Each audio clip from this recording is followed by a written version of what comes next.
നമസ്കാരം. STV വാർത്തകളിലേക്ക് സ്വാഗതം. പ്രധാന വാർത്തകൾ. സമൂഹത്തിൽ താഴെത്തട്ടിലുള്ളവരുടെ ബുദ്ധിമുട്ടുകൾ തിരിച്ചറിഞ്ഞ് സഹായിക്കുന്നത് വിലമതിക്കാനാകാത്ത പ്രവൃത്തിയാണെന്ന് മുഖ്യമന്ത്രി ഉമ്മൻചാണ്ടി. UAE നാട്ടിക മഹല്ല് വെൽഫെയർ കമ്മിറ്റിയുടെ ആഭിമുഖ്യത്തിൽ പ്രകാശഭവനം പദ്ധതിക്ക് തുടക്കമായി. ചന്ദ്രാപിന്നി കണ്ണമ്പുള്ളിപ്പുറം ശ്രീകുമാരമംഗലം സമുദായ ക്ഷേത്രത്തിൽ 10ാമത് ശ്രീമദ് ഭാഗവത സപ്താഹയജ്ഞത്തിന് തുടക്കമായി.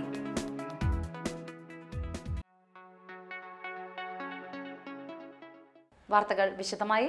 സമൂഹത്തിൽ താഴെത്തട്ടിലുള്ളവരുടെ ബുദ്ധിമുട്ടുകൾ തിരിച്ചറിഞ്ഞ് സഹായിക്കുന്നത് വിലമതിക്കാനാകാത്ത പ്രവൃത്തിയാണെന്ന് മുഖ്യമന്ത്രി Oommen Chandy. Lord Krishna builders KV Damodaran memorial ട്രസ്റ്റിന്റെ ആഭിമുഖ്യത്തിൽ എടമുട്ടത്ത് സംഘടിപ്പിച്ച വാത്സല്യപൂർവ്വം പദ്ധതി ഉദ്ഘാടനം ചെയ്ത് സംസാരിക്കുകയായിരുന്നു മുഖ്യമന്ത്രി. നമ്മുടെ പരിമിതിക്കുള്ളിൽ നിന്ന് സഹായം നൽകുന്നതിലൂടെ ചുറ്റുമുള്ള ഒട്ടേറെ പ്രശ്നങ്ങളാണ് പരിഹരിക്കപ്പെടുക. സർക്കാരിന്റെ സ്നേഹപൂർവ്വം പദ്ധതിയിലുള്ള കുട്ടികൾക്ക് വിദ്യാഭ്യാസ സഹായം പൂർണ്ണമായും ലഭ്യമാക്കുന്ന പദ്ധതിയാണ്. ഈ പദ്ധതിയിൽ നിന്നും തെരഞ്ഞെടുക്കപ്പെട്ട കുട്ടികൾക്ക് വാത്സല്യപൂർവ്വം പദ്ധതിയിൽ ഉൾപ്പെടുത്തി ധനസഹായം നൽകുന്നത് മാതൃകാപരമാണെന്ന് മുഖ്യമന്ത്രി പറഞ്ഞു. വലപ്പാട് വിദ്യാഭ്യാസ ഉപജില്ലയിലെ 387 കുട്ടികൾക്ക് 1000 രൂപ വീതം നൽകുന്നതിന്റെ ഭാഗമായുള്ള 3,87,000 രൂപയുടെ ചെക്ക് മുഖ്യമന്ത്രിയിൽ നിന്ന് ചാവക്കാട് മുൻ DEO AB ജയപ്രകാശും Valappad AEO T ജയരാജും ചേർന്ന് ഏറ്റുവാങ്ങി. ഉമാപ്രേമന്റെ നേതൃത്വത്തിലുള്ള ഗുരുവായൂരിലെ ശാന്തി ഭവന്റെ നിർമ്മാണത്തിലേക്കുള്ള 1 ലക്ഷം രൂപയുടെ ഗ്രാന്റും മുഖ്യമന്ത്രി കൈമാറി. സംസ്ഥാനത്തെ മികച്ച അധ്യാപക പുരസ്കാര ജേതാവ് KS ദീപനെ ചടങ്ങിൽ മുഖ്യമന്ത്രി ഉപഹാരം നൽകി ആദരിച്ചു.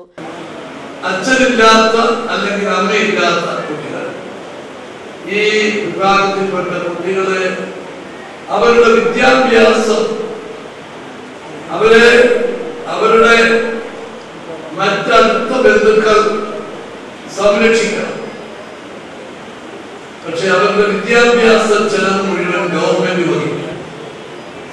ഈ ഗവൺമെന്റ് കൊണ്ടുവന്ന ഒരു പുതിയ പദ്ധതിയാണ്. അപ്പം ഇങ്ങനെയുള്ള കുട്ടികൾക്ക് വലിയമ്മയോ വലിയപ്പനോ അല്ലെങ്കിൽ പിതാവിന്റെ സഹോദരനോ സഹോദരിയോ അതുപോലെ ആരെങ്കിലും അടുത്ത ബന്ധുക്കൾ കാണും. അപ്പൊ അവരോടൊപ്പം നിന്ന് പക്ഷെ അവർക്ക് ഈ കുട്ടികളെ സംരക്ഷിക്കാനുള്ള സാമ്പത്തിക കഴിവ് പലപ്പോഴും ഇല്ലായിരിക്കും. അങ്ങനെയുള്ള കുട്ടികളെ അവരുടെ ഈ അടുത്ത ബന്ധത്തിൽപ്പെട്ടവരുടെ സംരക്ഷണത്തിൽ അവരുടെ സംരക്ഷണ വലയത്തിൽ വളർത്തുക, അതിനുള്ള സാമ്പത്തികമായ സപ്പോർട്ട്, അവരുടെ വിദ്യാഭ്യാസ ചെലവ് പൂർണ്ണമായും ഗവൺമെന്റ് വഹിക്കുന്ന വിധത്തിൽ ചെയ്യുവാണ് സ്നേഹപൂർവ്വം. Lord Krishna builders trustee Vijay Hari അധ്യക്ഷനായിരുന്നു. TN പ്രതാപൻ MLA പദ്ധതി പ്രഖ്യാപനം നടത്തി. PA മാധവൻ MLA മുഖ്യാതിഥിയായിരുന്നു. Thalikulam block panchayat president K Dileep Kumar, Edamuttam service സഹകരണ bank president TU Udayan, SNS Samajam secretary PK Viswambharan, AA Jafar എന്നിവർ സംസാരിച്ചു. UAE നാട്ടിക മഹല്ല് വെൽഫെയർ കമ്മിറ്റിയുടെ ആഭിമുഖ്യത്തിൽ പ്രകാശഭവനം പദ്ധതിക്ക് തുടക്കമായി. തൃപ്രയാർ സുൽത്താൻ പള്ളിക്ക് സമീപം താമസിക്കുന്ന നിർധന കുടുംബമായ കൊളത്തേക്കാട്ട് അബുവിനാണ് ആദ്യ ഭവനം നിർമ്മിക്കുന്നത്. പാണക്കാട് സയ്യിദ് സാദിഖ് അലി ശിഹാബ് തങ്ങൾ ശിലാസ്ഥാപനം നിർവഹിച്ചു. വളരെ മാതൃകാപരവും സ്വാഗതാർഹവുമായ ഒരു പദ്ധതിയാണ് എന്ന കാര്യത്തിൽ തർക്കമില്ല.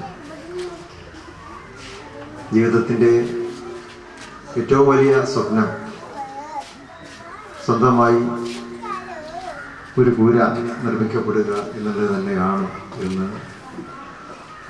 മുൻ പ്രസംഗങ്ങളിൽ നിന്നൊക്കെ തന്നെ നമുക്ക് മനസ്സിലാക്കാൻ. വീടില്ലാത്തവരാണ് അതിൻ്റെ ദുഃഖം മനസ്സിലാവുക. അതുകൊണ്ട് തന്നെയാണ് ഇന്ന് നമ്മുടെ സമൂഹത്തിൽ മറ്റ് ഒട്ടനേകം ജീവകാരുണ്യ പ്രവർത്തനങ്ങളും റിലീഫ് പ്രവർത്തനങ്ങളുമൊക്കെ നടക്കുമ്പോഴും ഗൃഹനിർമ്മാണ രംഗത്തേക്ക് കൂടി നമ്മുടെ ജീവകാരുണ്യത്തിൻ്റെ ആ കാരുണ്യ സ്പർശം ഇന്ന് എത്തിയിരിക്കും. അതിൻ്റെ ചുവട് പിടിച്ചുകൊണ്ട് തന്നെ ആയിരിക്കാം ഈ മഹല്ലിലും ഇവിടെ ഏറ്റവും പാവപ്പെട്ടവരെ തിരഞ്ഞെടുത്തുകൊണ്ട് വീട് നിർമ്മിച്ചു കൊടുക്കുവാൻ ഒരു പദ്ധതിക്ക് നിങ്ങൾ മുന്നോട്ട് വന്നത് ഞാൻ മനസ്സിലാക്കുന്നു. മഹല്ല് പ്രസിഡന്റ് PM മുഹമ്മദ് അലി ഹാജി അധ്യക്ഷനായിരുന്നു. നാട്ടിക മുഹീദ്ദീൻ ജുമാ മസ്ജിദ് ഖത്തീബ് NK Kunhimuhammad Musliyar, Thalikulam block panchayat president K Dileep Kumar, Nattika ഗ്രാമപഞ്ചായത്ത് പ്രസിഡന്റ് അനിൽ പൊളിക്കൻ, CA മുഹമ്മദ് റഷീദ് എന്നിവർ സംസാരിച്ചു. ചാമക്കാല ഇസ്ലാമിക് റിലീഫ് സൊസൈറ്റിയുടെ നേതൃത്വത്തിൽ പഠന ക്ലാസ് സംഘടിപ്പിച്ചു. Thwayba garden Islamic academic director Muhammad Shafeeq Binu Abdurahim class എടുത്തു. വലിയ ഭാഗ്യം സിദ്ധിച്ച സഹോദരിമാരാണ് എൻ്റെ മുന്നിൽ വലിയ ഭാഗ്യവതികൾ. അള്ളാഹു സ്വീകരിക്കുമാറാകട്ടെ.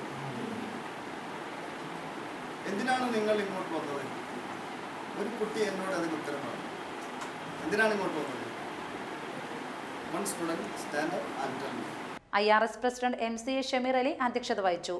PK നഹാസ്, AS സലാഹുദ്ദീൻ എന്നിവർ സംസാരിച്ചു. മുസ്ലിം യൂത്ത് ലീഗ് കൂരിക്കുഴി ശാഖ അൽ ഇഖ്താം പൊളിറ്റിക്കൽ സ്കൂൾ സംഘടിപ്പിച്ചു. കൂരിക്കുഴി ഗവൺമെന്റ് LP സ്കൂളിൽ നടന്ന ക്ലാസ് മുസ്ലിം ലീഗ് ജില്ലാ vice president KA Haroon Rasheed ഉദ്ഘാടനം ചെയ്തു. CH മുഹമ്മദ് കോയ എന്ന് പറയുന്ന വ്യക്തി എന്ന് പറഞ്ഞാൽ അത് ഇന്ത്യൻ യൂണിയൻ മുസ്ലിം ലീഗായി.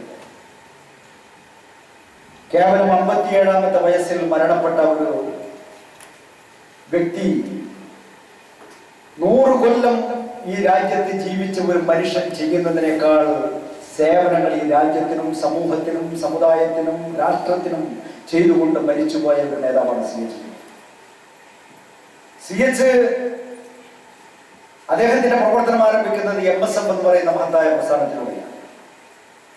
കേവലം 10ഉം 12ഉം വയസ്സ് മാത്രം പ്രായമുള്ള കാലഘട്ടത്തിൽ പോലും ഇന്ത്യൻ യൂണിയൻ മുസ്ലിം ലീഗിന്റെ ഏറ്റവും വലിയ മുഖമുദ്രയായിട്ടുള്ള ജീവകാരുണ്യ പ്രവർത്തനം, ആ ജീവകാരുണ്യ പ്രവർത്തനത്തിലൂടെ രാഷ്ട്രീയ പൊതുരംഗത്തേക്ക് കടന്നു വരാൻ മഹാനായ CH മുഹമ്മദ് കോയ സാഹിബ്.